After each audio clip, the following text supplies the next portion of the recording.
Good morning, America. Thanks for joining us here on the Andy Kirkendall Show, where Andy interviews actors, writers, filmmakers, athletes, musicians, songwriters, and more, and asks them, what do you do and why do you do it? So sit back, grab a cup of coffee, and enjoy the show.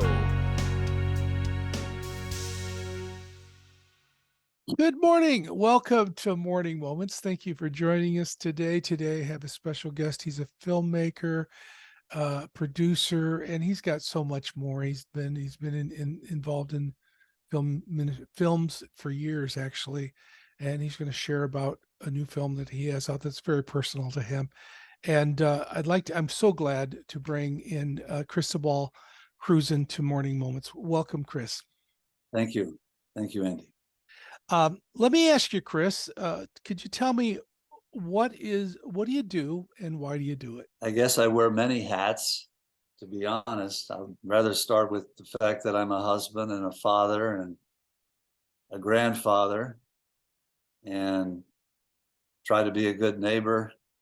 But I know what you mean by the question as well. In terms of my vocation, I'm a filmmaker. And for me, a filmmaker, in my instance, in my case, I'm a writer, screenwriter, and director of films, primarily. I also act. And in fact, I play the lead role in the movie that was just finished, though that's not usually the case. But I do love acting. In general, I love the arts. I love creative expression. When I was little, I struggled with different physical ailments in third and fourth grade in particular, and spent quite a bit of time at home recuperating out of school. And during those times, I just devoured the classics of literature. As a little kid, I gobbled up the Three Musketeers and the Count of Monte Cristo and wonderful classical books like that.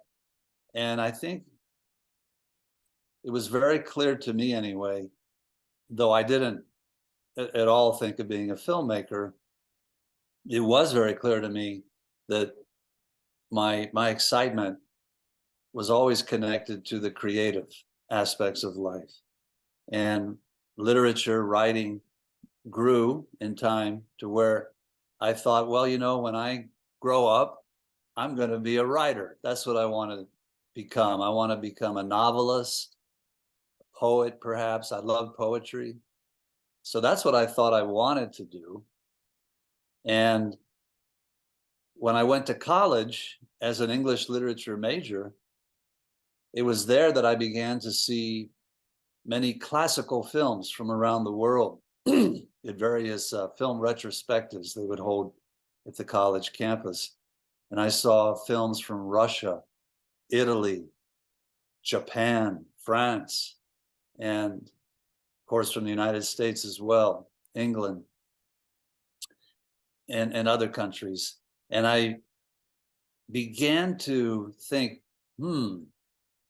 I might just be able to do this and still write, be very creative, act as well, because I had always enjoyed acting, and music. Films are an art form that embody all of these different artistic expressions. So I got on that track, ended up eventually changing my major, going to a different college, graduating from NYU Film School, and setting out to become a filmmaker right there in New York City.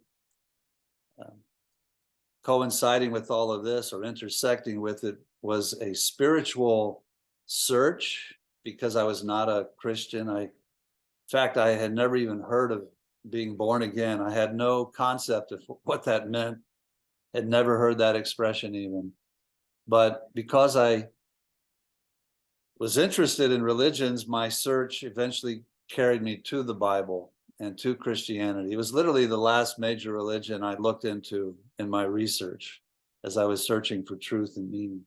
I became a Christian. And in sort of the same breath, I said, well, I'll never become a filmmaker now. How can I become a filmmaker? I'm a Christian now. That means I'm supposed to preach on the street corner or be a pastor or a theologian of, something like that.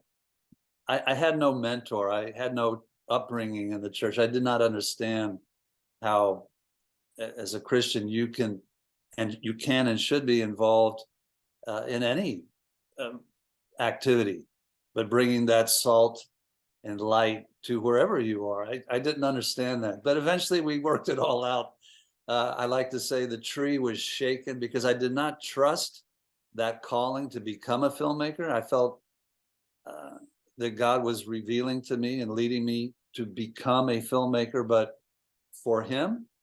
But I didn't trust that because I was afraid that it would be about my ego, that it would become very selfish, it would be impure somehow. But over time, the tree was shaken and all that remained was, yes, filmmaking. And that's what I've been doing since those days in the early 1980s, mid 1980s, as I was searching. So the second part of your question was, why do I do it? What was it? Why? Why? Okay. Well, I do it now because it satisfies the creative urge and instinct and impulse that I have, that I believe God gave me.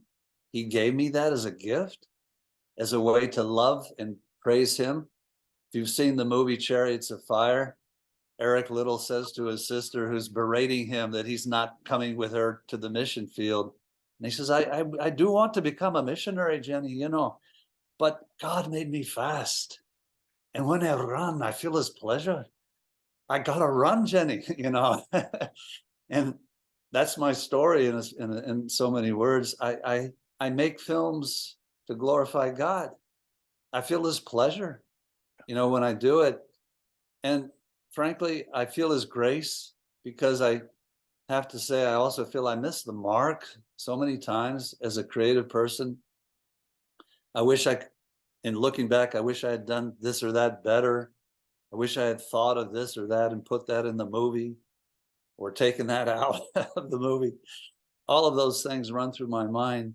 But overall, I do what I do because I feel it gives God pleasure. I feel it's what he's called me to do. It's what he has called me to do. And in the doing of that, I come close to him and I bring light to the world.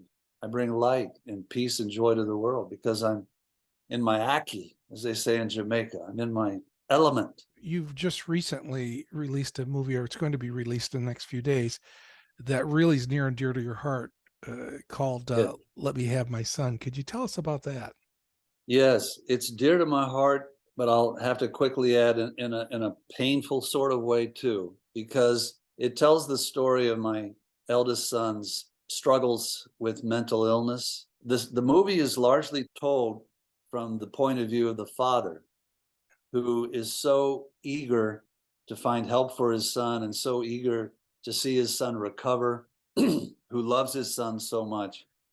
So it's very dear to my heart because my son Daniel developed or was diagnosed with schizophrenia around the age of 17. And when he turned 18, he was civilly committed to the state mental hospital in Virginia. I believe you're in Virginia. Yeah. In Williamsburg, Virginia. And I was living in Norfolk at the time. So I know your neighborhood, a bit. And I would drive over to Williamsburg to see my son. And it was such a difficult time, the 5.5 years he was there, because they told me he'll never leave. I mean, the head psychiatrist kind of leveled with me one day that his condition was so serious that I should not expect him to ever leave the hospital. And that was just devastating to me. But God was merciful. I was able to take him out of the hospital. And we went to live in Mexico for a time where things became much better. And for a year, he lived at home and was doing well, but then had a very serious relapse, had to be hospitalized again. So my son, who is now 40, who is now 40 years old, has been institutionalized for all but maybe 2.5 years from 18 to 40. And so it's difficult, as you can imagine. But what has been so vital to me is to bring my son to the world. I want the public to meet my son because I love him, and he's a beautiful young man, and I think the world should meet him. And mental illness would say, no, keep him away. Keep him away from the rest of us, keep him away from society, keep him away. But I say, no, come meet my son. And that's really, that's kind of the heartbeat for me in making the film.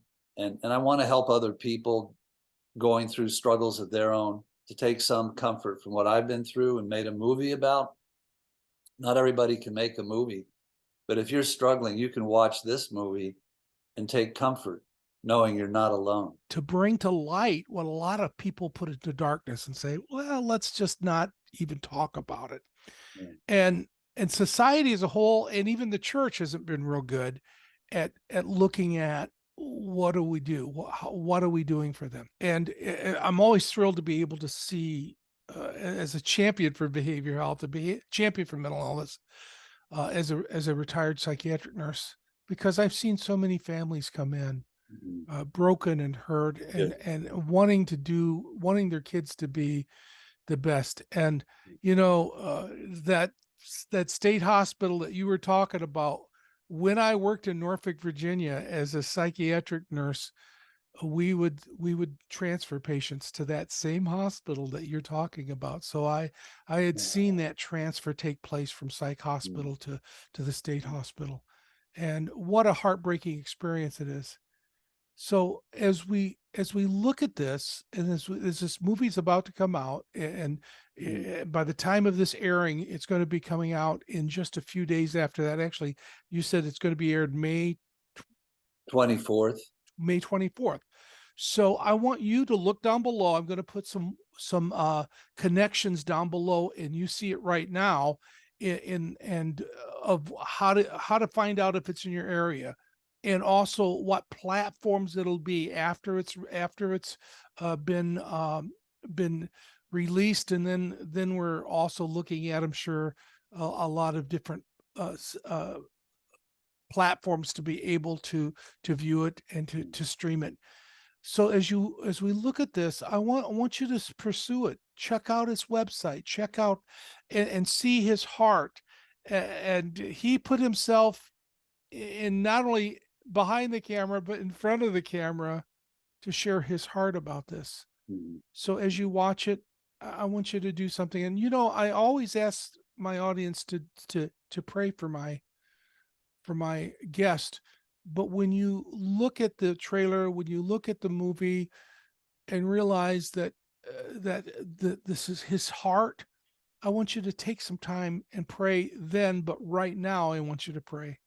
I want you to, as soon as this is over, pray that God would continue to use Chris and his wonderful production company to be able to distribute this so people can see it and get the message, but also be with him in the journey. The journey with mental illness is not over in a short time. It's a life journey. Yeah. And so, Chris really needs your prayers, folks. You need the practice. He needs the prayer. So pray for him. Chris, thank you so much for sharing your heart and sharing about this wonderful movie that God's put upon your heart to produce, to direct, to write, and to get out. Well, thank you for having me on your program. Thank you very much. Thank you. Please pass this interview on. I've done so many interviews that talk about mental illness and as well. And so look at those, look at this one, pass it on, and keep coming back.